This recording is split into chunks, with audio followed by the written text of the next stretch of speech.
Ray Palpatine is the most valuable cinematic asset, in some ways maybe the only one Star Wars has right now. This comes according, apparently, to a Disney insider. Wow.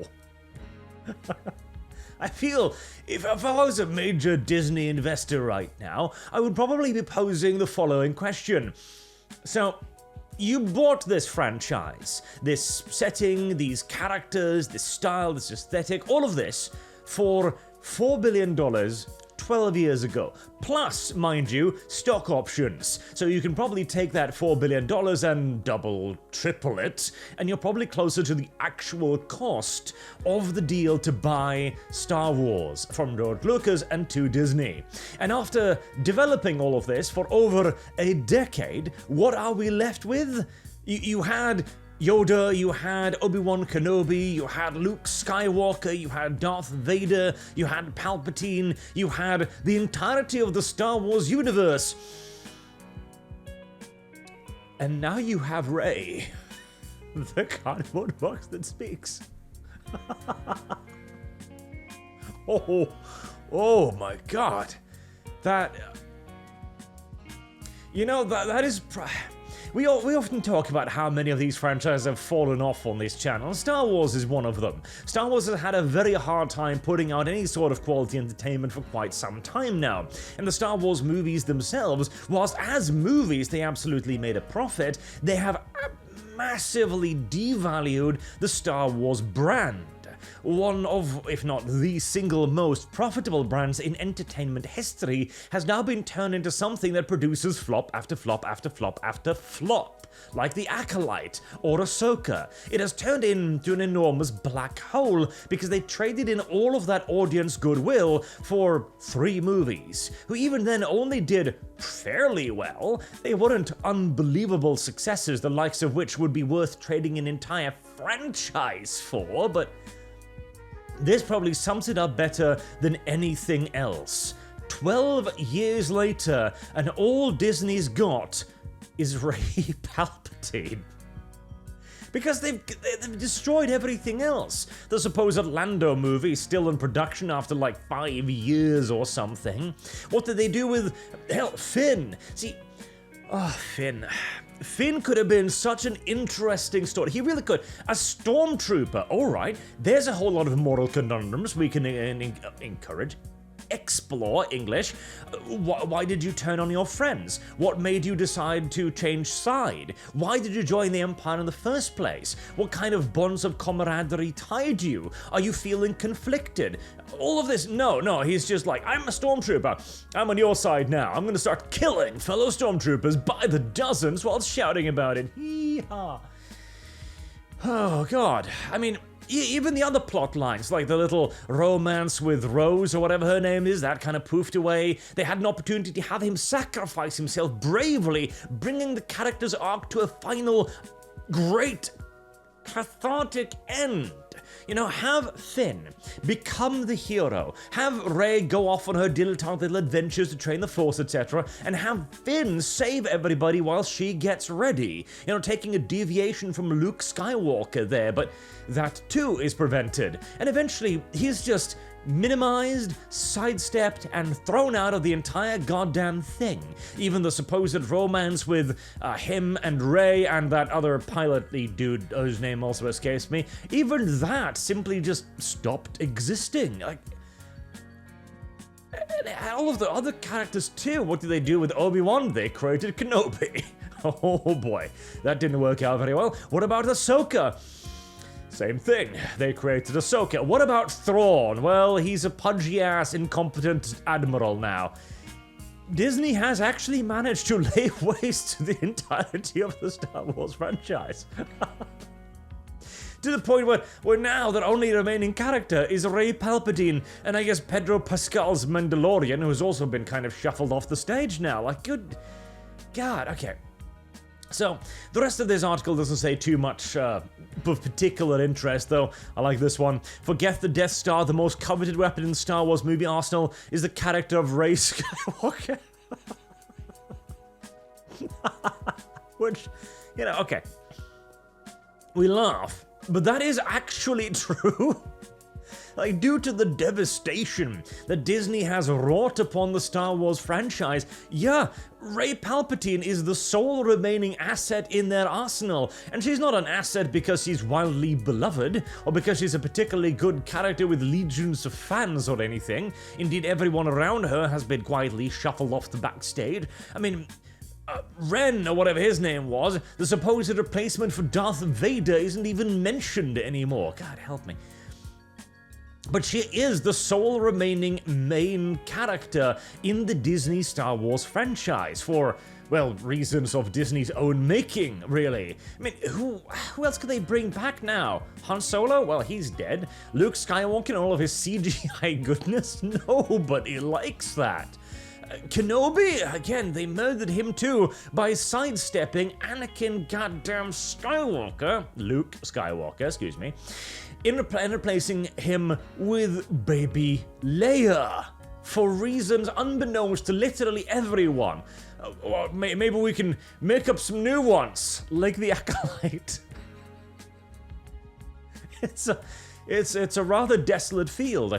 And so the article goes on to talking about how there are so many projects now that are apparently doing something with Rey. So she's supposed to have a standalone movie, yet she's also supposed to have a series of standalone episodes, yet she's also supposedly be making appearances in other TV shows to lend gravitas towards them, I suppose.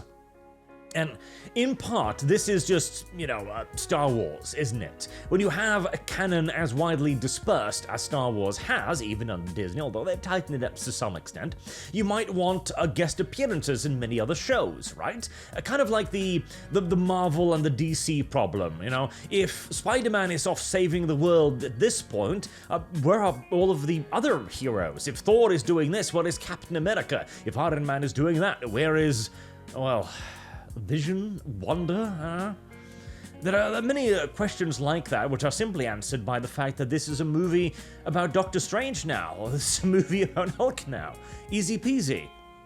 But in Star Wars, I suppose if you want to, I mean, it would be even easier because you've got an entire galaxy to deal with. It is pretty simple, in fact, to make the argument that Rey is over there whilst we are over here and so on, but I guess if you want some sort of coherent narrative, you've got to somehow rebuild the saga, because that was what Star Wars originally was. It was a trilogy, it was a saga, it was the rise of the rebellion and the eventual triumph of the rebellion.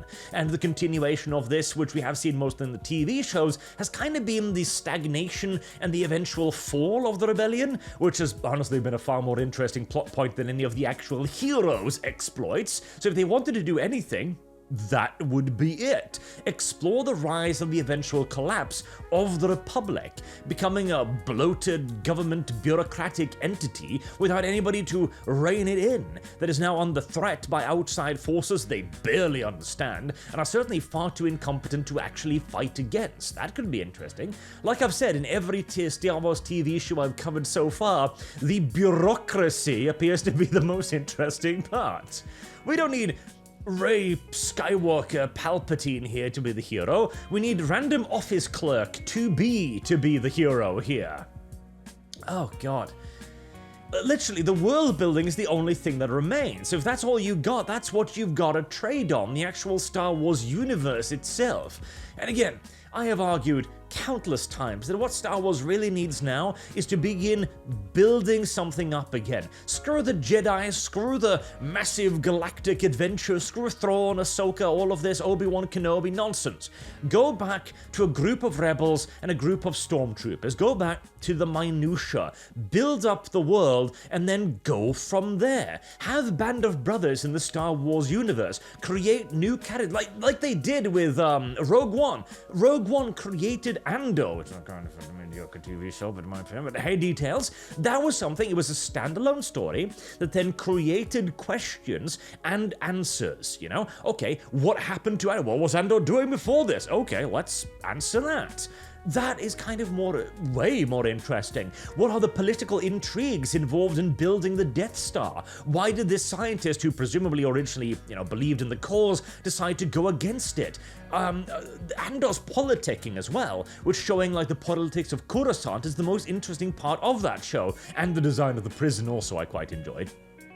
Do that instead. You have already failed at continuing the epic scope of the original Star Wars, because, well, the people you hired to do the job simply didn't have the storytelling chops to create the characters necessary to, well, have an entire setting revolve around them, quite simply. So, abandon that. Ray Palpatine ain't gonna be selling any more lunchboxes for you, Disney. It's gonna be a vanishingly small and ever-decreasing percentage. You need to find new characters.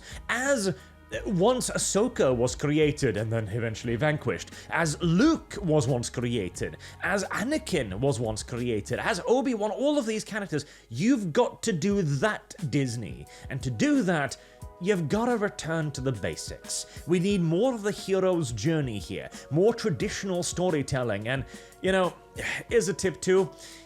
If you just want a generally likable character that you can build up easily, well, just make them pretty. And ironically, that's the simplest way. You want a character that everybody can like? Make them beautiful. This has been a known quantity throughout pretty much the entirety of entertainment history since the Iliad, and only in the last 10-20 odd years have we somehow not so much forgotten, but willfully ignored this fact. There is so much material, so much potential, so much things you could do in Star Wars without moving Star Wars forward, mind you. This is the era of 40k made. You do not need to advance the plotline. You have a galaxy at your hands. You could tell 1,000 interesting stories within the confines of the current setting. Because every time you move the setting forward, you upend everything. And if you've got 24 plot lines, which is what Disney's currently got going, ongoing at the same time as well, you've got to upend all of them for that one cataclysmic conclusive finale, which can be worth it if done correctly, but that's difficult. And, well, as Ray, your sole remaining asset, can quite clearly demonstrate, Disney, I don't think you're good enough to do that just yet.